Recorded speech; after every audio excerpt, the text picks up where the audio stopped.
Good morning, everyone. So, from a show of hands, who is from here from Germany? Like roughly 95%. From Europe outside Germany? Yeah, someone from Luxembourg? Oh, outside from Europe? Oh, 1, 2, 3, 4, 5. Nice. All right, so today we are going to learn about the Vue 3 Reactivity engine. The title is a little bit misleading, but I'm going to build the Vue 3 Reactivity engine from scratch here on stage. Maybe. If not, I have a rubber duck to help me. So let's see how it goes. Vanessa isn't the only one that has jokes. I also have jokes. This, by the way, this is my dog. It's Yoda. Geeky name, so have to be. Okay, what sound does a Vue developer's dog make? Ref, ref.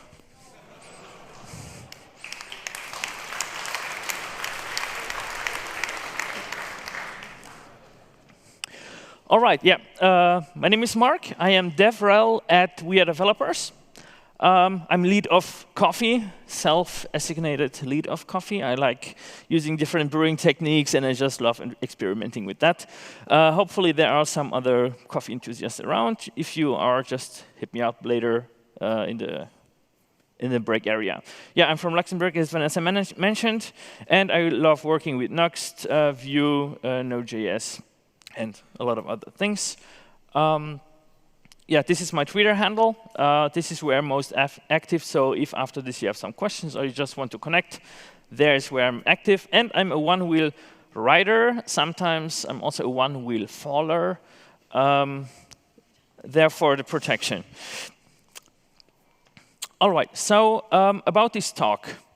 It's to get a glimpse into the Vue 3 Reactivity engine, so you know a little bit how it works on the inside. And you're going to learn about ES6 proxies and how they contribute to this reactivity. It's not meant that you have a full functional understanding of this. You might have to look at this at home in all calm. This is just half an hour, so it's shortened down a lot. But I will provide a GitHub repo at the end where you can take your time at home and just take a look if this is something that interests you. And there will be a surprise at the end, so don't run away after my thank you slide. OK, so what is reactivity? Well, reactivity, it's magic, right? You just, by the way, who is Avengers fan? Avengers, or Marvel fans in general. Yeah, Marvel. That is underwhelming. I'm disappointed. Anyway, so it's magic, right? You change something, like a variable somewhere, and your UI updates automatically. Cool, but is it really magic? We just know that magic is science that we can't explain yet, or we can't explain, right? OK, so let's say it's not magic, right? It's science. So maybe it's rocket science, because this must be something very difficult. But also, it's not rocket science. Sorry, Elon. It's simpler than that, and I will show you today how. So now, seriously, what is reactivity? Reactivity is basically when you change one thing in one place, and it updates wherever you need it. So we need to listen to changes, and we need to react to this. We need to notify when changes happen. And this could be called the observer pattern. And we just need to automate it somehow. That is where the proxies come into place.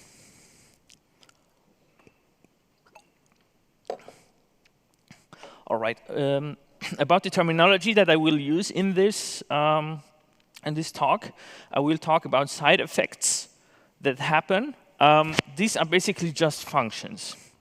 So when I talk about side effects, what is it? Function, yeah, OK. We will practice this. OK, this will be important. If not, you will get lost, maybe.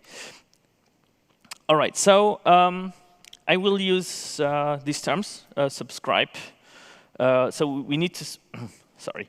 In order to do the observant pattern, we need to subscribe these effects, the functions, to a collection. This collection, in effect, is a set, so a fancy array, if you want, with only unique values. And we need to execute these effects when a change was detected. So we just need to say, OK, subscribe this function and execute this function whenever a change is detected. OK. And in order to automate this, we override the getters and setters in the object properties by using ES6 proxies. This is in Vue 3. In Vue 2, we used object.define property. This had a few caveats. You maybe remember the $set thing. We don't need it anymore because of the proxies. OK, a quick intro into proxies. What is this? So we have the target object from now on being called just target. And from that, we create a proxy. So what does this do? Well, a proxy behaves as we would expect from the object. If we set a value, the value is set in the target, let's say in the original object.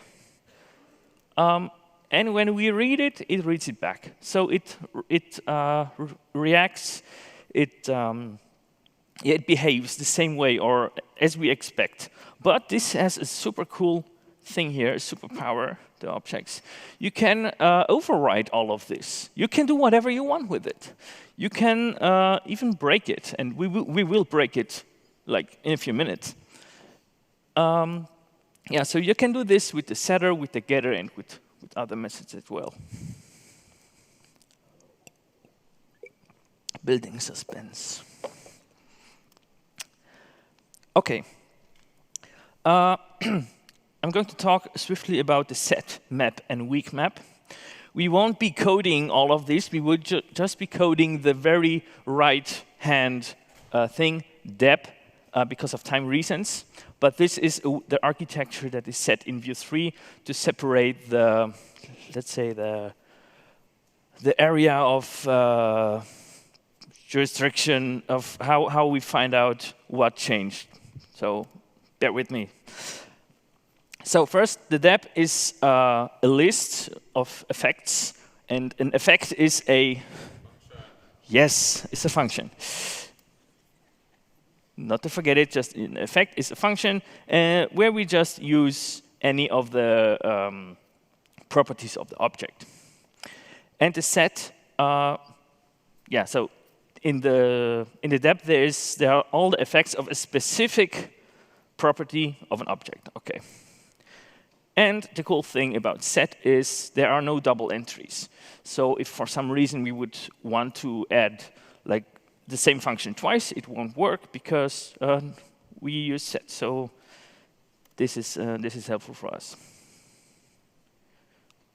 OK, then we have a depth map, which has a key and a value.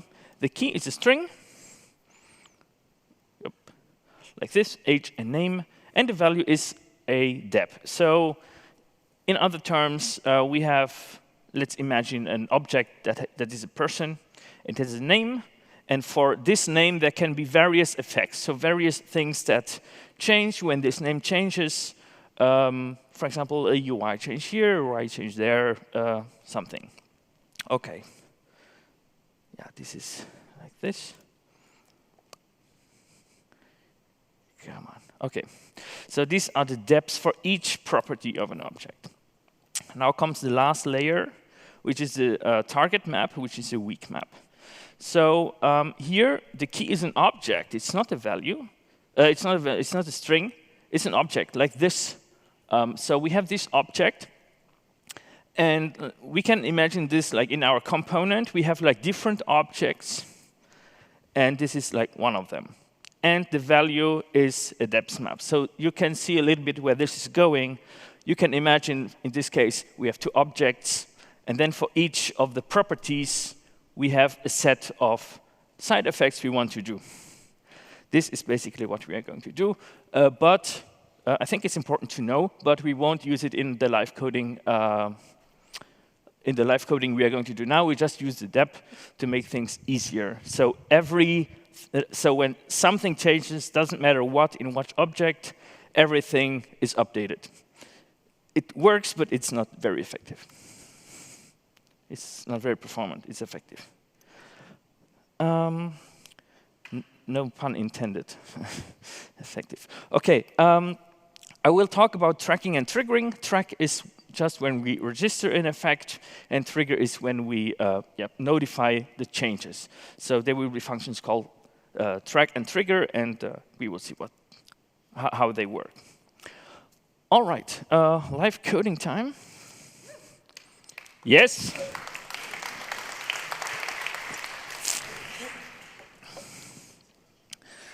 OK, it's showtime.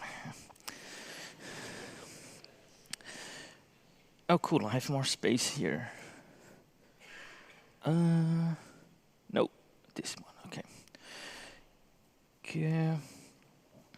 Yeah, this should be big enough.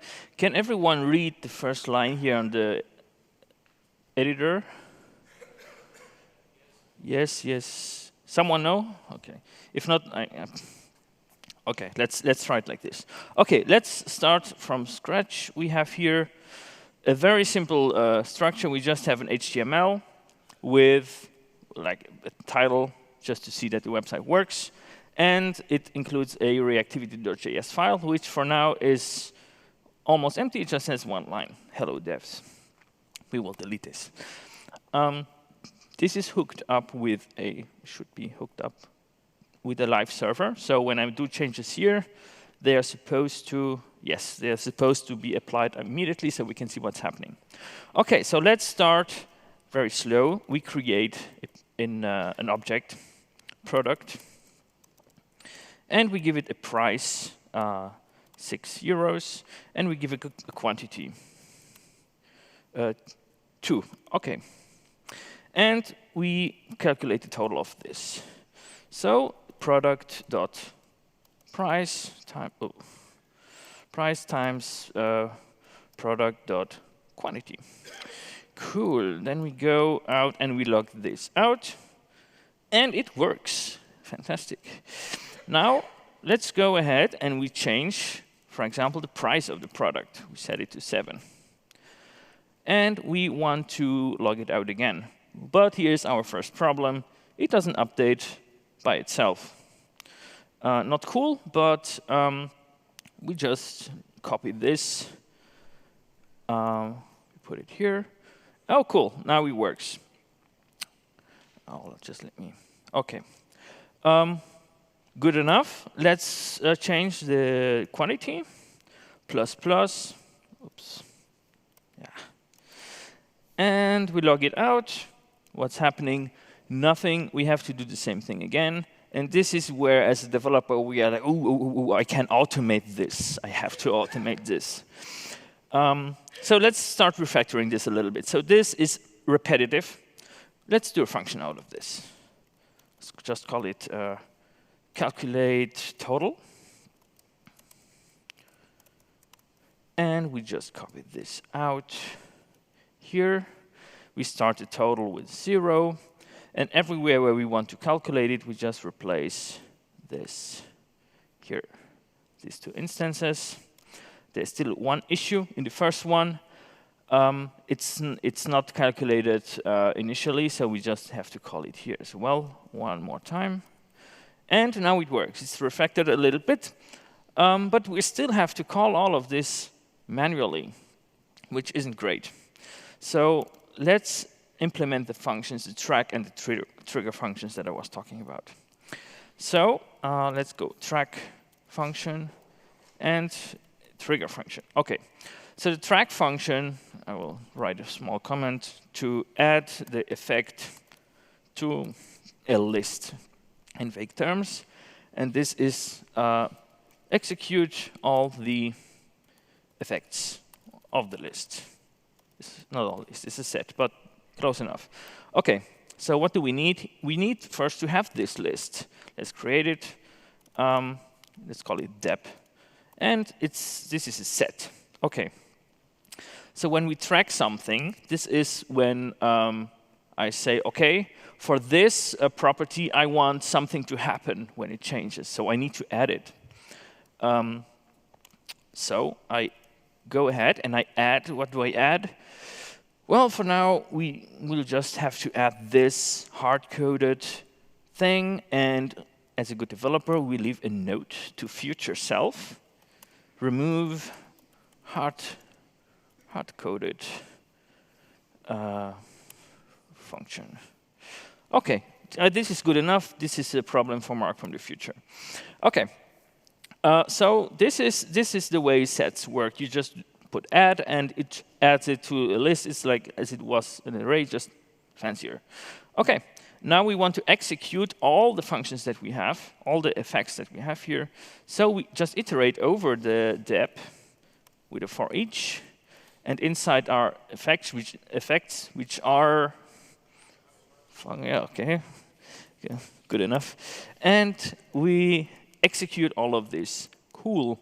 So now we can refactor our code here down a little bit more. We just go ahead and we say track. So I want to have like this side effect registered. In this case, it's still hard-coded, this calculate total one. And everywhere where we would calculate it, we just say trigger. So this still works. Why does it work? Let's go through it one more time. We call track, which adds the function of recalculating the total. And it adds it to this set, to this list of effects. In this case, we just have one effect.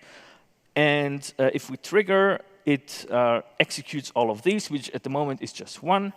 And this is why every time when we trigger something, we see the result here.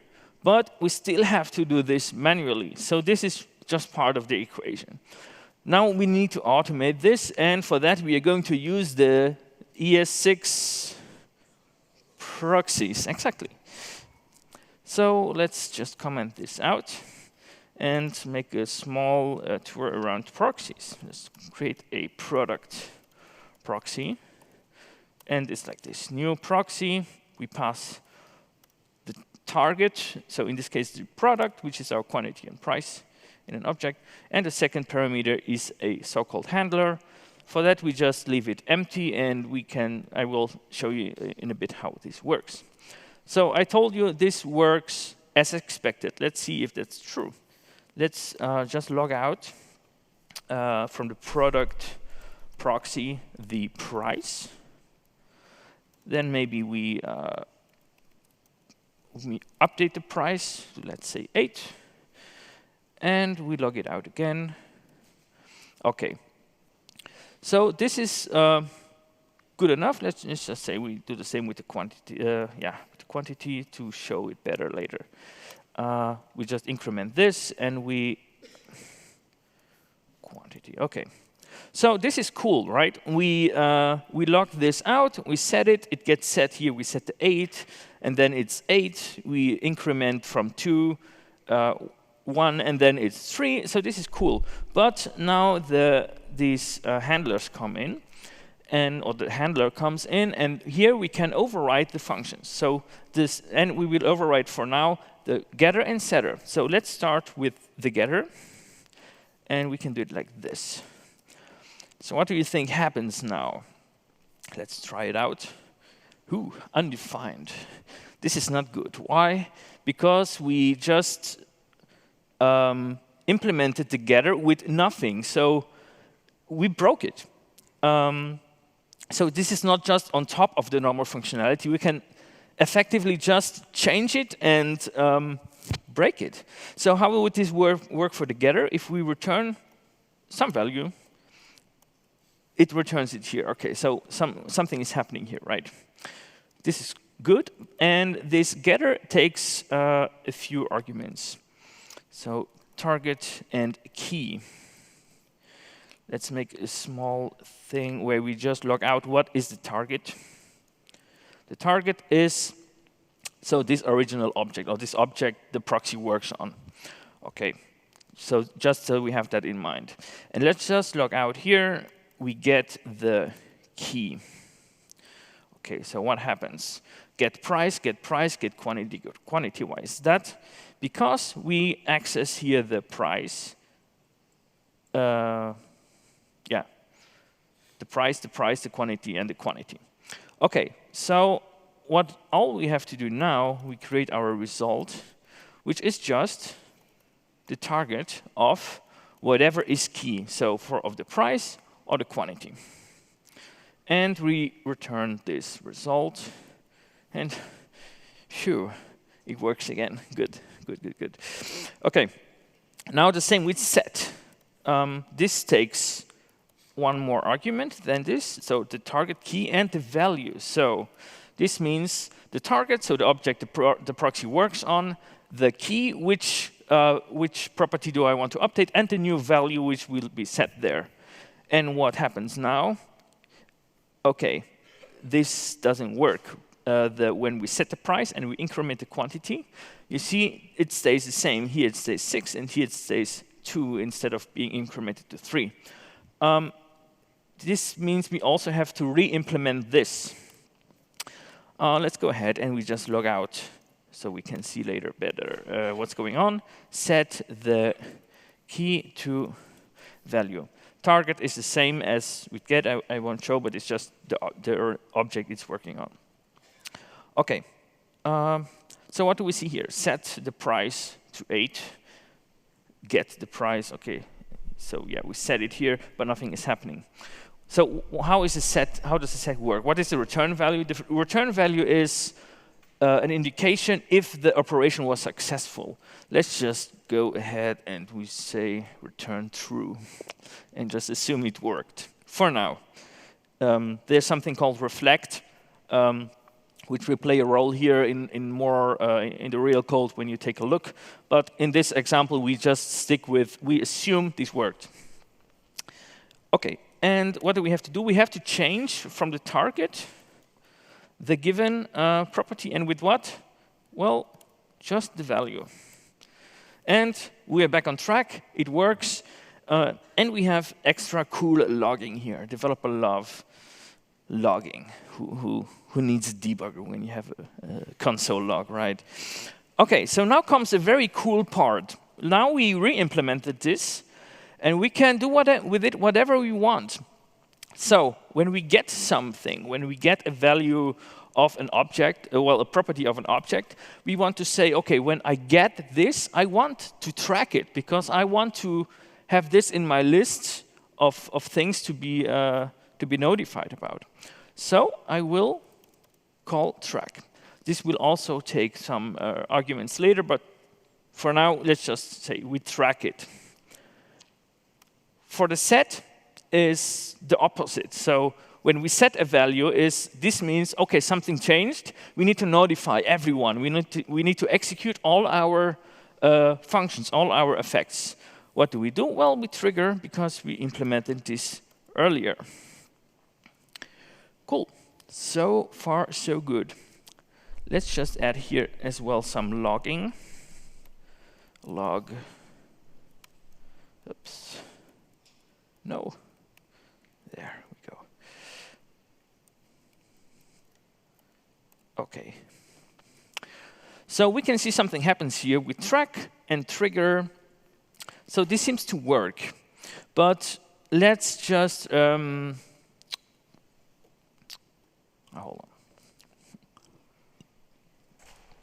Refactor, yeah, is the word I was looking for. Let's refactor this a little bit. So I told you this is called a handler. Let's just call it like that. Handler.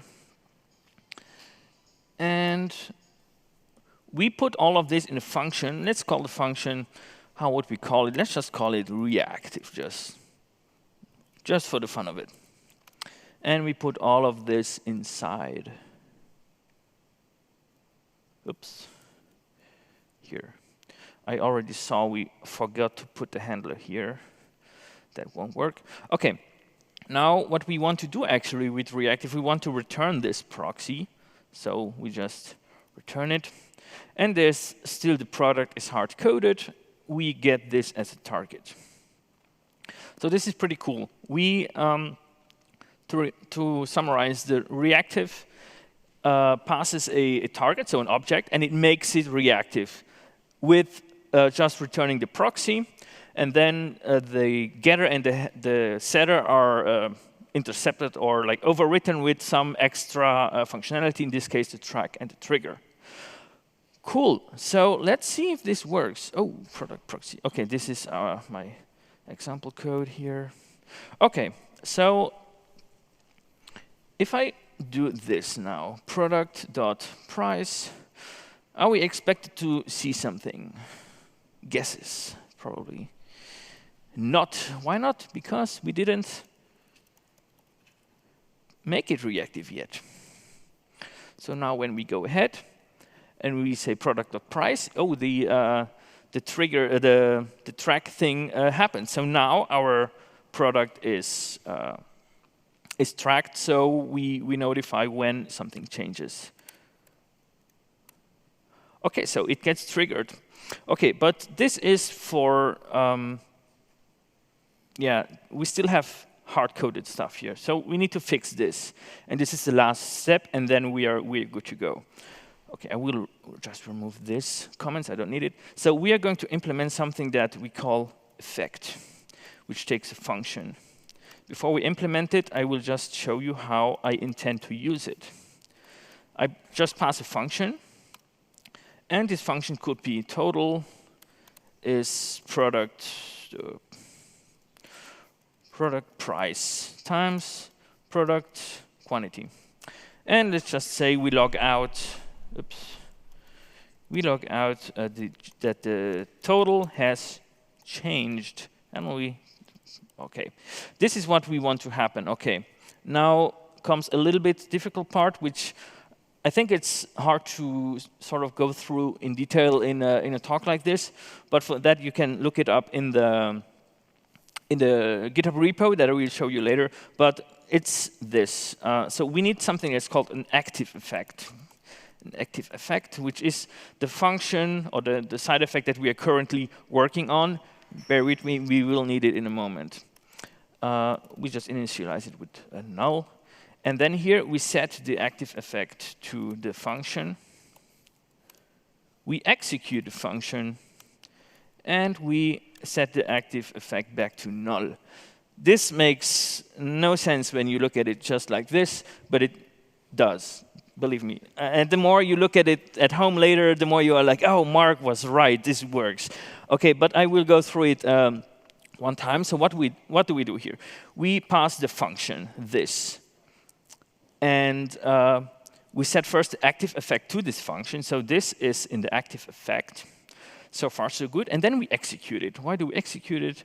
Because we need to know what we want to track. So when we execute it, these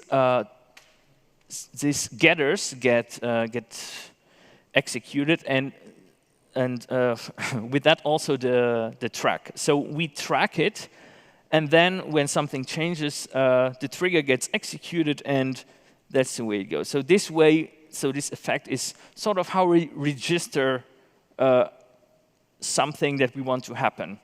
And it automatically finds out, let's say, the properties that need to be updated. OK, let's see and hope. Come on. Let's see and if this works. So we go. So nobody notified me of the typo changed. OK, so the initial thing works. The total changed to 12. And when we go for the product quantity plus, it should actually say that the total changed. 1 second. OK, yeah. One step missing. I told you that we execute this, but we execute, how would I say? Yeah, when we track it, we track the same thing all the time. We don't want this. We want only to track if we are actually in an active effect. We do this. And we don't add the calculate total. We put the active effect. So let's see. Whew, okay, well done.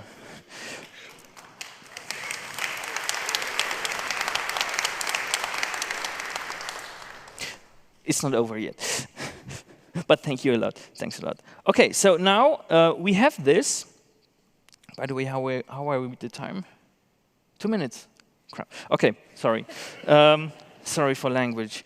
Let's speed this up. So I will copy this down to calculate total. We don't need it. And yeah, we put all of this down here. Let's just put the active effect on top to just have it there for good measure. OK, and let's say we copy this out. Everything that is not related to the reactivity specifically, we just take it out. And when we take a look at this, it's just a bunch of functions that work somehow together. OK, so this is our impromptu reactivity engine, if we want. And here we just go ahead and we do something like this. So this looks already a little bit like Vue. Let's remove the. Yeah, no, that doesn't matter. OK, so let's do this. Let's go ahead and we have a span here with an ID total, which is 0. Let's just zoom in. Can we see? Yeah. OK, so something to like sort of visualize what we are doing here.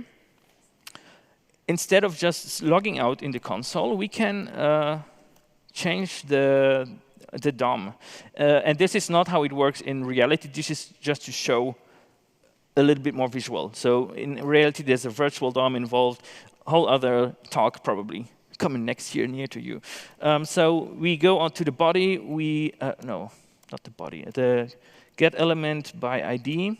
And we call it total. You probably see where this is going. We set the inner text to the total. Product.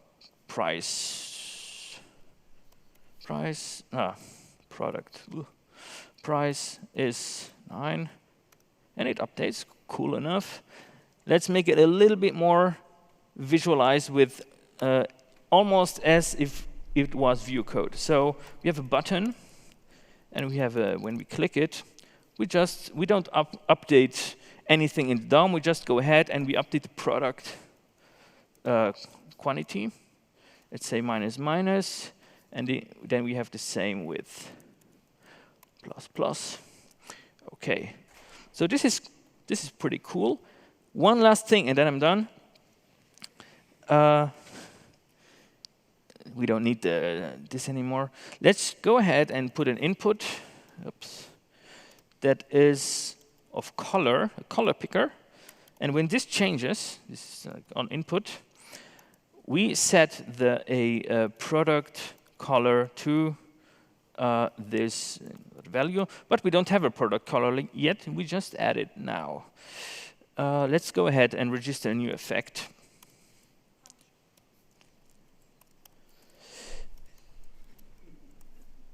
Yeah, hold on. From the product, we need a color here. Let's call it hot pink.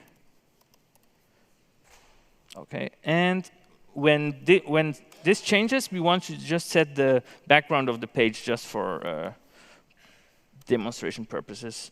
We set the style, the background to product color background. OK, ground. OK, cool. So this works, and yeah, cool. So all of this with only 40 lines of code with some console. Let's say a little bit over 30 lines of code. So that's basically it for the live coding. Yeah.